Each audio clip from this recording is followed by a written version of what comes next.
Hi, പുതിയ വീഡിയോയിലേക്ക് സ്വാഗതം. ഞാനതൊരു പ്രൊഡക്റ്റ് പരിചയപ്പെടുത്തുന്ന വീഡിയോ ആണ് ചെയ്യുന്നത്. നമ്മൾ നേരത്തെ 2-3 മാസം മുൻപേ നാട്ടിലായിരുന്ന സമയത്ത് ഒരു ഡാഷ് ക്യാമിനെ കുറിച്ചുള്ള വീഡിയോ ആയിരുന്നു. എൻ്റെ വണ്ടിയിൽ അത് ഫിറ്റ് ചെയ്യുന്നതും അതിൻ്റെ ഡീറ്റെയിൽ ആയിട്ടൊരു വീഡിയോ ആയിരുന്നു. അത് നമുക്ക് ഫ്രണ്ട് ഗ്ലാസ്സിൽ ഫിറ്റ് ചെയ്യാൻ പറ്റുന്ന ചെറിയൊരു ക്യാമറ ആയിരുന്നു. 4K റെസൊല്യൂഷൻ ഉണ്ടായിരുന്നു. എൻ്റെ നല്ല ക്ലാരിറ്റിയുള്ള ക്യാമറ ആയിരുന്നു. അപ്പോൾ അതിനെക്കുറിച്ചുള്ള ഡീറ്റെയിൽ ആയിട്ടുള്ള വീഡിയോ നമ്മൾ നേരത്തെ ചെയ്തിട്ടുണ്ട്. ഇന്ന് അതുപോലെ തന്നെ മറ്റൊരു ഡാഷ് ക്യാം ആണ് ഞങ്ങൾക്ക് പരിചയപ്പെടുത്തുന്നത്. ഇത് അത്തരത്തിലുള്ള ഗ്ലാസ്സിൽ ഫിറ്റ് ചെയ്യുന്നല്ല, നമുക്ക് നമ്മുടെ റിയർ വ്യൂ മിറർ ഉണ്ടല്ലോ, അതിൽ ഈസി ആയിട്ട് കണക്ട് ചെയ്യാൻ പറ്റുന്നൊരു ക്യാമറയാണ് ഇത്. പവർ ഓഫ് ചെയ്ത് കഴിഞ്ഞാൽ, പവർ ഓഫ് അല്ല, ജസ്റ്റ് മോണിറ്റർ ഓഫ് ചെയ്ത് കഴിഞ്ഞാൽ നമുക്ക് സാധാരണ നമ്മളെ മിററിൽ കാണും പോലെ തന്നെ നമുക്ക് മിറർ യൂസ് ചെയ്യാനും പറ്റും. റെക്കോർഡ് ആയിക്കൊണ്ടിരിക്കും ചെയ്യും. അതുപോലെ തന്നെ 4K റെസൊല്യൂഷനാണ്.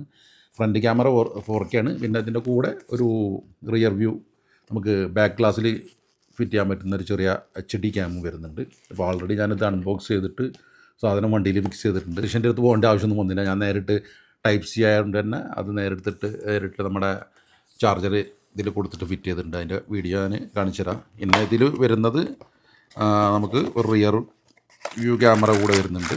ഇത് ഞാൻ തൽക്കാലം ഫിറ്റ് ചെയ്തിട്ടില്ല. അത് HD ക്ലാരിറ്റിയാണ് വരിക. ഈ 2 ക്യാമറയും കൂടെയുള്ള ഒരു സെറ്റാണ് വരുന്നത്.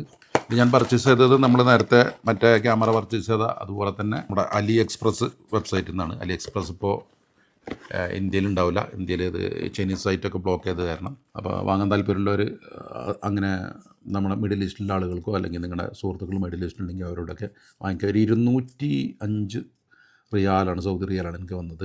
അപ്പം നാട്ടിലൊരു 5000 രൂപയുടെ ആ റേഞ്ചിലേക്ക് വരുള്ളൂ. 5000 രൂപക്കൊന്നും നാട്ടിൽ ഒരിക്കലും ഇതുപോലത്തെ 4K ക്യാമറ കിട്ടില്ല. ഞാൻ നമ്മുടെ ആമസോണിലും ഫ്ലിപ്കാർട്ടിലൊക്കെ സെർച്ച് ചെയ്തിരുന്നു. അപ്പോൾ ഈ ഒരു ക്യാമറയുടെ ക്ലാരിറ്റി എത്രയൊക്കെ ഉണ്ടെന്ന് ഞാൻ ഈ വീഡിയോയിൽ ഉൾപ്പെടുത്താം. അത് കണ്ടിട്ട് നിങ്ങൾ താല്പര്യം പർച്ചേസ് ചെയ്തോളൂ. ഓക്കെ. ഇതുപോലെ ഒരുപാട് കമ്പനികളുണ്ട് കേട്ടോ. ഞാൻ ഇതൊരു പ്രൊമോഷൻ വീഡിയോ ആയിട്ട് ചെയ്യുന്നതല്ല. ഞാൻ വാങ്ങിയപ്പോൾ നല്ല ക്വാളിറ്റി എന്ന് തോന്നിയപ്പോൾ നിങ്ങൾക്കത് പരിചയപ്പെടുത്താണ്. നിങ്ങൾക്ക് AliExpress ആയിരക്കണക്കിന് ക്യാമറകൾ ഇതുപോലത്തെ കാണാൻ സാധിക്കും. ഒരുപാട് സെർച്ച് ചെയ്തിട്ട് വാങ്ങും. അതുപോലെ അതിൻ്റെ കൂടെ മെമ്മറി കാർഡ് വരുന്നുണ്ടോ, അങ്ങനത്തെ കാര്യങ്ങളൊക്കെ നോക്കിയിട്ട് വാങ്ങണം നിങ്ങൾ. ജസ്റ്റ് ഒരു ഫോട്ടോ കണ്ടിട്ട് വാങ്ങരുത്. AliExpress നിന്നും അതുപോലെ സൈറ്റിൽ നിന്നൊക്കെ വാങ്ങുമ്പോൾ ഡീറ്റെയിൽ ആയിട്ട് അതിനെ കുറിച്ചിട്ട് നോക്കിയിട്ട് വാങ്ങാൻ ശ്രമിക്കുക. ഓക്കെ. അപ്പോൾ ഇതുപോലെയാണ് ഇപ്പോൾ ഇത് ഫിറ്റ് ചെയ്യേണ്ടത്. നമ്മൾ നമ്മുടെ മിററിൽ, റിയർ വ്യൂ മിററിൽ ഇങ്ങനെ ഒരു സ്ട്രാപ്പ് ഉണ്ട് ഇതുപോലെ.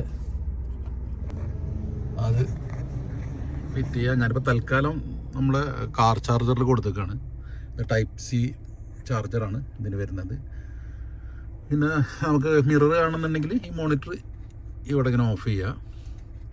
അതുപോലെ തന്നെ അത് നമുക്ക് മൊബൈലായിട്ട് കണക്ട് ചെയ്യുക. സെറ്റിങ്സ് പോയി കഴിഞ്ഞാൽ നമുക്ക് ഏറ്റവും മുകളിലായിട്ട് വൈഫൈ ഉണ്ട്. അത് വന്നിട്ട് ഇവിടെ ഓൺ ചെയ്തിട്ട് നമ്മുടെ മൊബൈലിൽ ഈ വൈഫൈ സെർച്ച് ചെയ്തിട്ട് നമുക്കിതിൻ്റെ കംപ്ലീറ്റ് ആക്സസ് ചെയ്യാൻ സാധിക്കും. അതുപോലെ അതിൻ്റെ റെസൊല്യൂഷൻ ഇവിടുന്ന് ചേഞ്ച് ചെയ്യുക. റെക്കോർഡിങ് ടൈം എത്ര മിനിറ്റാണ്, 1 to 5 മിനിറ്റ് ഉണ്ട്. 3 ടൈപ്പ് ഉണ്ട്. അത് വേണമെങ്കിൽ ഇവിടുന്ന് സെറ്റ് ചെയ്യുക. അതിൻ്റെ എല്ലാ സെറ്റിങ്സും ഇവിടെ ഉണ്ട്.